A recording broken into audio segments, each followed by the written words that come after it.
भारत माता की शिक्षा विभाग होश में आओ, होश में आओ, होश में आओ। की तानाशाही नहीं चलेगी, नहीं चलेगी। हमारे बच्चों का शोषण हो रहा है, अभिभावकों का शोषण हो रहा है। हम लोगों को न्याय कब मिलेगा ये बताएं आप। DIO साहब भेजते हैं और कहते हैं कि रियान इंटरनेशनल की प्रधानाचार्य को फोन करके कि आपके अभिभावक आ रहे हैं, आप इनको बैठाने की व्यवस्था करें। रियान का अभिभावक पहुंचते हैं तो वहाँ की प्रधानाचार्य उनको धमका करके भगा देती है। स्कूल चलो अभियान की शुरुआत करने वाली योगी सरकार के राज्य में ही स्कूलों में खुलेआम लोगों को लूटा जा रहा है।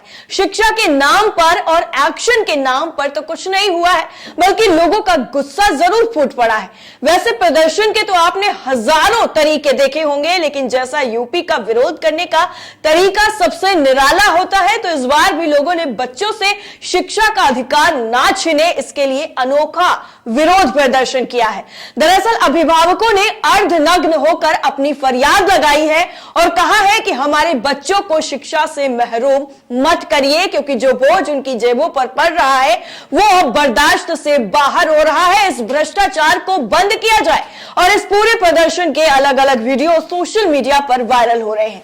आपको बता दें, जीरो टॉलरेंस का दम भरने वाली योगी सरकार, लोगों को बुलडोजर से न्याय देने वाली योगी सरकार के राज्य में कैसे बच्चे शिक्षा से वंचित हो रहे हैं वो हम आपको वीडियो के जरिए जरूर बताएंगे और उस खबर पर भी आपकी नजर डलवाएंगे जिस खबर ने अब तूल पकड़ लिया है। दरअसल यूपी तक की तरफ से वीडियो शेयर किया गया है जिसमें स्कूल पर अवैध वसूली का आरोप लगाया गया है। सबसे पहले आपकी स्क्रीन पर यूपी तक का वो ट्वीट जिसमें क्या लिखा गया है वो आपको पढ़ के बता देते हैं। लिखा गया है कि जिलाधिकारी कार्यालय पर करप्शन फ्री इंडिया संगठन के कार्यकर्ताओं के साथ अभिभावकों ने रेयान इंटरनेशनल स्कूल के खिलाफ मिलकर किया प्रदर्शन। स्कूल पर शिक्षा के नाम पर अवैध फीस वसूलने का आरोप लगाते हुए अभिभावकों ने अर्धनग्न होकर प्रदर्शन किया है। एक और ट्वीट है न्यूज वन इंडिया का जिसमें क्या लिखा है वो भी आपकी स्क्रीन पर लिखा गया है। रेयान इंटरनेशनल स्कूल के खिलाफ अभिभावकों ने अर्धनग्न होकर प्रदर्शन किया। अभिभावकों का कहना है कि दाखिले के समय स्कूल ने ट्यूशन फीस में 50% छूट का वादा किया था, पर अब वो 100% फीस वसूल रहे हैं, यानी धोखेबाजी। और जो अब ये वसूला जा रहा है वो पूरी तरीके से अवैध पैसा है। वहीं जब इस पूरी खबर के बारे में हमने सर्च किया तो हमें भी खबर मिल गई, लेकिन ये मामला इतना भी ताजा तरीन नहीं है जितना नजर आ रहा है, क्योंकि इस मामले को लेकर पहले भी अभिभावकों ने हंगामा किया था और दोबारा से उससे भी बड़ा नजारा देखने को मिला है।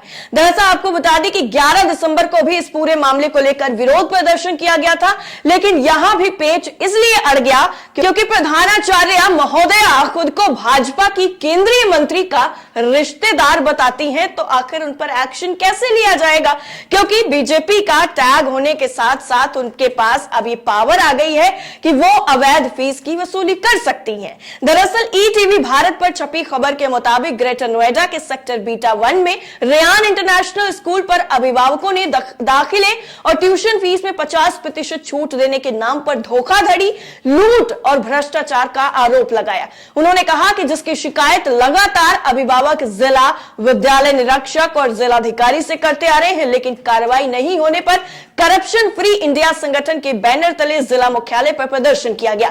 इस दौरान मुख्यमंत्री और प्रधानमंत्री को संबोधित पत्र एसडीएम अंकित कुमार को भी सौंपा गया। रेयान इंटरनेशनल स्कूल में जब अभिभावक बच्चों के दाखिले के लिए पहुंचे तो वहां पर मौजूद स्कूल प्रबंधक ने बताया कि यहां पर आपके बच्चे को दाखिले और ट्यूशन फीस में 50% की छूट दी जाएगी। इसके लिए आपको सेंट मार्टिन स्कूल और मनोरंजन नर्सरी स्कूल में जाकर वहां से सर्टिफिकेट लाना होगा। वहीं आपको बता दें कि सर्टिफिकेट पर उचित डोनेशन भी मिलेगा, ऐसा भी इस रिपोर्ट में कहा गया है।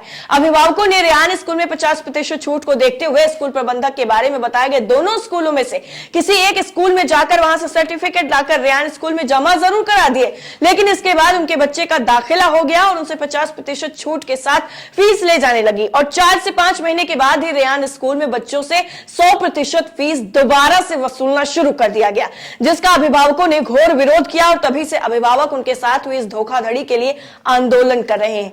सामाजिक संगठन करप्शन फ्री इंडिया संगठन के संस्थापक चौधरी प्रवीण भारतीय ने बताया है कि रेयान इंटरनेशनल स्कूल ने दाखिले के साथ ही मासिक फीस में 50% छूट के नाम पर सेंट मार्टिन स्कूल और मनोरंजन नर्सरी स्कूल के साथ मिलकर बच्चों के अभिभावकों के साथ धोखाधड़ी और भ्रष्टाचार कर करोड़ों रुपए का घोटाला किया है। वह इसकी शिकायत अभिभावकों ने जिला विद्यालय निरीक्षक, जिलाधिकारी गौतम बुद्ध नगर और संबंधित थाने में तहरीर भी दी है। पुलिस के वरिष्ठ अधिकारियों को भी पत्र सौंपकर करोड़ों रुपए के घोटाले को उजागर करने की मांग की गई है।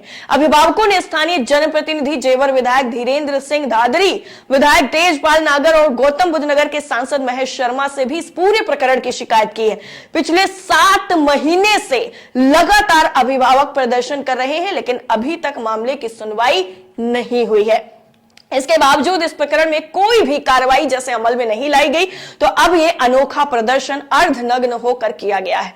आपको बता दें कि ईटीवी भारत में छपी खबर के मुताबिक स्कूल की प्रधानाचार्य अभिभावकों से कहती है कि वो देश के केंद्रीय मंत्री एवं भाजपा के रसूखदार नेता के रिश्तेदार हैं, इसलिए कोई भी कार्रवाई नहीं होगी। उन्होंने ये भी कहा है कि इस बात से ये साफ नजर आता है कि इसलिए पिछले 7 महीने से इस पूरे प्रकरण में कोई भी कार्रवाई नहीं की गई है, ऐसा आरोप अभिभावकों ने लगाया है। जल्द कार्रवाई नहीं हुई तो अभिभावक और सामाजिक कार्यकर्ता इस प्रकरण की जांच में दोषी पाए जाने वाले लोगों को जेल भेजने की मांग को लेकर भूख हड़ताल भी करेंगे, ऐसा सीधे तौर पर चेतावनी दे दी गई है। वैसे अगर आपको याद नहीं है तो याद दिला दें कि बच्चों को बेहतर शिक्षा के लिए योगी सरकार जहां पुरजोर कोशिशों में लगी है, तो दूसरी तरफ ऐसे स्कूलों की वजह से सरकार का नाम जरूर बदनाम हो रहा है। लेकिन भ्रष्टाचार का पहला यह मामला नहीं है जब स्कूलों पर सवाल खड़े हुए हैं। अगर सरकारी विभागों की बात करें तो वहां से भी घोटाले की ऐसी ही खबरें सामने आ चुकी हैं। इन्हीं बातों पर तब मुहर लग जाती है जब हमारी नजर नवभारत टाइम्स की एक रिपोर्ट पर पड़ी, जिसमें यह कहा गया है कि अमूमन रिश्वतखोरी को लेकर पुलिस विभाग सबसे ज्यादा बदनाम रहता है, लेकिन बीते 5.5 सालों में उत्तर प्रदेश में रिश्वतखोरी के सबसे ज्यादा मामले राजस्व विभाग के कर्मचारियों के खिलाफ दर्ज हुए हैं। यूपी पुलिस की एंटी करप्शन ब्यूरो यानी एसीबी के आंकड़ों के मुताबिक प्रदेश में साल 2017 से अब तक 337 सरकारी कर्मचारी 51.86 लाख रुपए की रिश्वत लेते पकड़े जा चुके हैं। लेकिन हैरानी की बात यह है कि इसमें सबसे ज्यादा 132 मामले राजस्व विभाग के हैं, जबकि 45 मामलों के साथ यूपी पुलिस दूसरे स्थान पर अपना रौब जमाए हुए हैं। 1 जनवरी 2022 से लेकर 15 जून 2022 तक के एसीबी के आंकड़ों पर नजर डालें तो इस साल के महज 6.5 महीने में ही प्रदेश में 29 रिश्वतखोरों को पकड़ा जा चुका है, जिसमें राजस्व विभाग के 12 और पुलिस के 6 कर्मचारी शामिल हैं। बाकी 10 आरोपित बाकी विभागों के हैं। जिलों की अगर बात करें तो इस साल रिश्वतखोरी के सबसे ज्यादा 4 मामले कन्नौज से सामने आए। यहां 2 राजस्व कर्मी, 1 पुलिसकर्मी और शिक्षा विभाग का एक कर्मचारी रिश्वत लेते हुए रंगे हाथों पकड़ा गया। कन्नौज के बाद जौनपुर और आगरा का भी नंबर है। इन दोनों जिलों में इस साल 2-2 कर्मचारी पकड़े गए। और महानगरों की बात की जाए तो इस साल गाजियाबाद से 1 नगर निगम कर्मचारी, गोरखपुर से 1 राजस्व कर्मचारी, नोएडा और लखनऊ से 2-2 पुलिस कर्मियों को रिश्वतखोरी में गिरफ्तार किया गया। यूपी पुलिस के एंटी करप्शन विभाग के डीआईजी राजीव मल्होत्रा ने बताया है कि मौजूदा वक्त में प्रदेश में एसीबी की 11 यूनिट और स्पेशल टास्क फोर्स से सरकार को सहारनपुर, अलीगढ़ के अलावा बाकी राज्यों में नई यूनिटें खोलने का प्रस्ताव भी दिया गया है। उन्होंने यह भी बताया कि सरकारी विभागों में रिश्वतखोरी को रोकने के लिए सरकार से लेकर शासन के अधिकारियों तक साफ सख्त निर्देश दिए गए हैं। वहीं अगर योगी सरकार के एक्शन पर बात की जाए तो योगी सरकार के पहले कार्यकाल में एसीओ न भ्रष्टाचार में 307 लोगों की गिरफ्तारी कर उन्हें जेल भी भेजा गया है। दूसरे कार्यकाल में इस साल 2022 में यानी जनवरी से लेकर अब तक 22 लोगों को घूस लेते हुए रंगे हाथों गिरफ्तार कर जेल भेजा गया। और साल 2019 में सबसे ज्यादा 100 लोगों को घूस लेते हुए गिरफ्तार किया गया था। वहीं विभाग के आंकड़ों के मुताबिक गिरफ्तार किए लोगों में शिक्षा, स्वास्थ्य, पुलिस और राजस्व विभाग के कर्मचारियों की संख्या सबसे ज्यादा है। यानी जो शिक्षा का जो मंदिर कहा जाता है, स्कूल भी इस पूरे मामले से अछूते नहीं रहे हुए हैं। इसके अलावा आपको बता दें कि और भी वेबसाइट्स हैं जिन पे इस पूरी खबर को दिखाया गया है, जिनमें से कुछ खबर जो है वो हम आपको दिखा देते हैं कि किस किस वेबसाइट पर इस पूरे मामले को छापा गया है।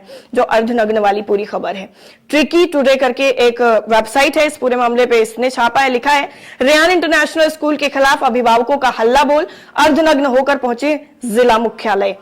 और गुल्ली न्यूज करके एक वेबसाइट है, इस वेबसाइट पर भी इस पूरी खबर को जगह दी गई है और लिखा गया है कि नोएडा के इस स्कूल के खिलाफ अभिभावकों ने किया प्रदर्शन, अर्धनग्न होकर पहुंचे डीएम कार्यालय। वहीं एक और ट्वीट जो है वो न्यूज 24 का है, जिसने वाकई हर किसी को हैरान कर दिया है। लिखा है 99 लोकसभा क्षेत्र में एक भी केंद्रीय स्कूल नहीं है, सरकार ने संसद में बताया। जब सारी जो दावे हैं, जो वादे हैं, जो वो पूरी तरीके से पूरे खोखले साबित होते हुए नजर आते हैं और लोग जब आरोप लगाते हैं, जवाब मांगते हैं, तो कैसे संसद में सिर्फ जवाब देकर एक लाइन में बच जाया जाता है। 99 लोकसभा जो है उनमें एक भी केंद्रीय स्कूल नहीं है। ये वाकई शिक्षा के जो बड़े बड़े दावे हैं पहाड़ जैसे, उनमें कितनी सच्चाई है इस बात का भांडाफोड़ जरूर करते हैं। वैसे आप इस पूरी रिपोर्ट को लेकर क्या सोचते हैं, कमेंट करके हमें जरूर बताइएगा। जय हिंद।